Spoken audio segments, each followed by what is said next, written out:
Hey, what's happening, guys? Today we're going to take a quick look at this oscilloscope from UNI T, the UTD2102e 100 megahertz, half a gig mega samples per second. This is very similar to a scope I did last year, the UTD2102ce, and there are a few simple differences. So we turn this guy on, and you can see it is going to start up rather quickly. You see that we've already got a trace going in just a few seconds. So that's a plus. One of the things I'm not really thrilled about is the thickness of the trace and the aliasing that we see going on there. So I'm just going to hook up to the calibrator output. I'll hit the auto set button here.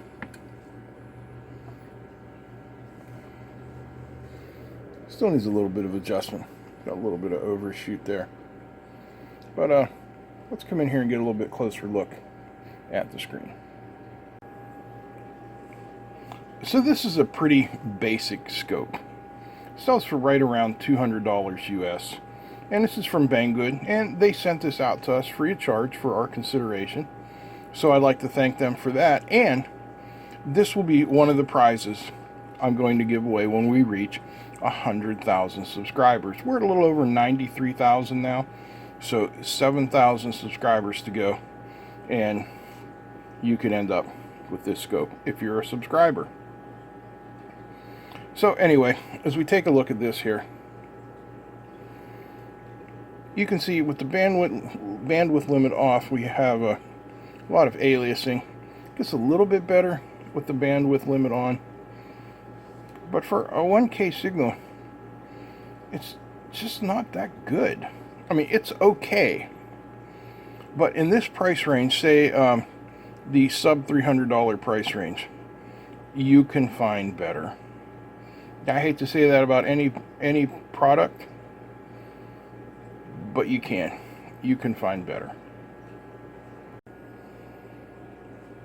Now this 10 kilohertz sine wave from a signal generator looks much better than that square wave we got. So it's not too bad. We put the bandwidth limit on, not much difference. We look at the acquire modes. We have sample, peak, and average. Like I said, it looks alright. Nothing superb. It does have an FFT function. Let's see what we can bring up here. FFT source channel 1.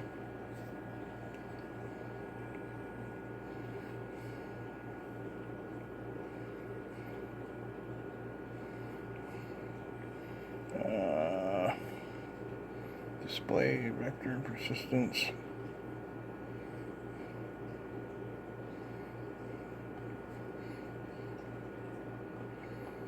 Not really seeing anything.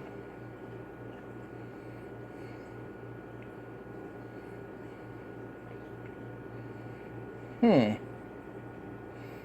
was thinking we'd be able to get a window display out of that. Give me a second. Alright, I found the window controls. It is in the horizontal menu, but it says it's shut off. So if I turn the math off, now I can get a window menu. Try the math back on. Yeah, it's just a little bit confusing to me.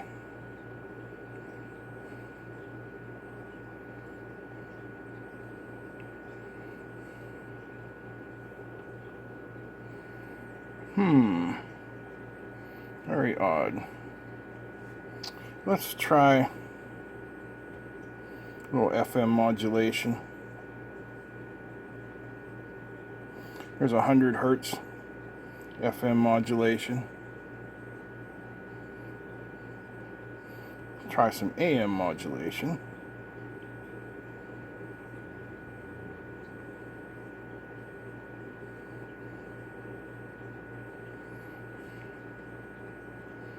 Didn't seem to have any trouble with that. That's good. Now let's try some white noise.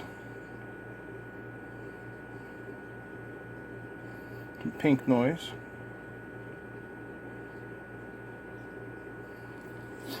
Interesting. I mean, yeah, it has your basic oscilloscope functions. I mean, if we come over here and we look at the controls, you can see we have measure, require, storage, cursor, display, utility, auto, has a run, stop. You have your vertical controls, and you have to choose, channel 1 or channel 2. Horizontal controls set to 0. Trigger controls. It seems to be a very simple, very basic oscilloscope. It works just fine. I mean, I don't really have any complaints with it, but again, for the money, something like a Handtech in the same price range, I think for about $229, a 5102p is 100 times better scope. It has so many more functions. If we look here into the trigger menu, our trigger types include edge, pulse, and that's it. You can choose rise or fall on your slope, or rise and fall, mode, normal, single, auto, coupling. There's just really not a whole lot going on here. So why don't we take a look inside and see what's going on. So a couple of screws back here.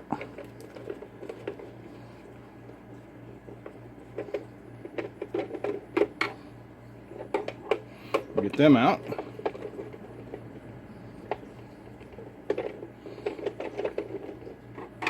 And a couple screws down by the feet.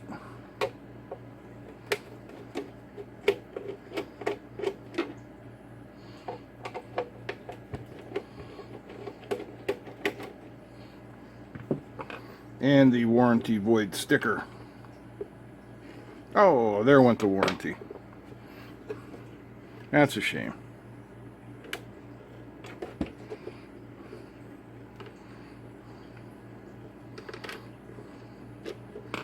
Let's see if we can pop her apart now.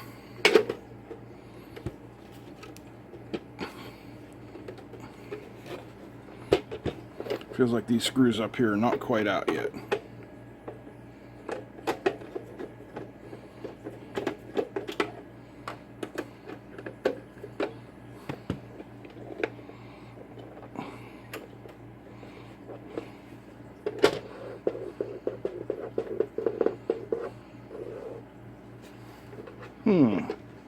Tricky. There we go. Just a tight fit.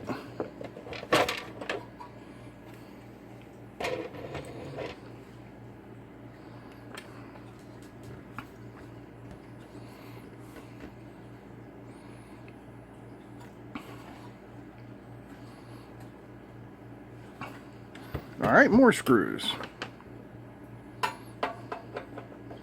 Get this shield off of here.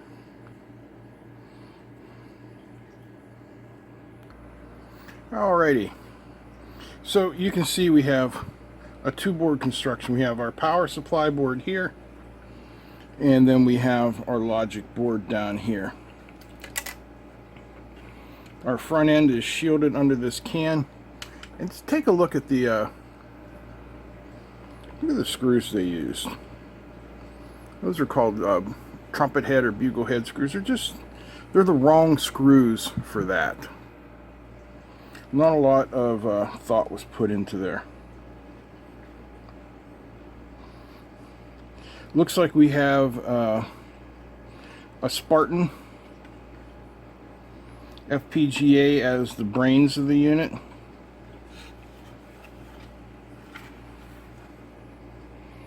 And then another chip, analog devices, ADSP, looks like BF531. Okay, that chip, that analog devices ADSP BF531 is the black fin, and that is a 400 megahertz processor. Not a whole lot going in there. It says enables multi-channel audio plus CIF video processing and multimedia applications.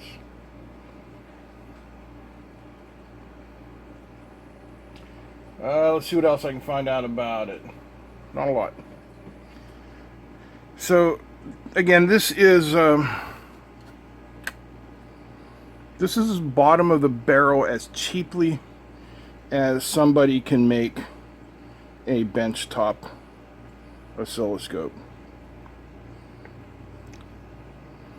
Kind of disappointing, really. Handtech has done so much more with their 5102p for just like another $20. So I really can't recommend this scope. I'm sorry. Yep, so there it is. The UNI T UTD2102e. It's an oscilloscope. If you don't have an oscilloscope and this is the only thing you could get your hands on, it'll definitely show you some waveforms, allow you to time them, characterize and such, but you could get so much more for another $20 to $30 that there's no way I could recommend this. But I will give it away free to one of you when I reach 100,000 subscribers. So if you like this video, please give me a thumbs up. Feel free to comment, share, and don't forget to subscribe. Big thanks to all the patrons. Big thanks to all of you who have subscribed and made this channel what it is. I really appreciate each and every one of you. And a big thanks to Banggood for sending this out. Sorry I couldn't say more better things about it, guys, but I just call it like I see it. Sorry. That's it. I'm out. Peace.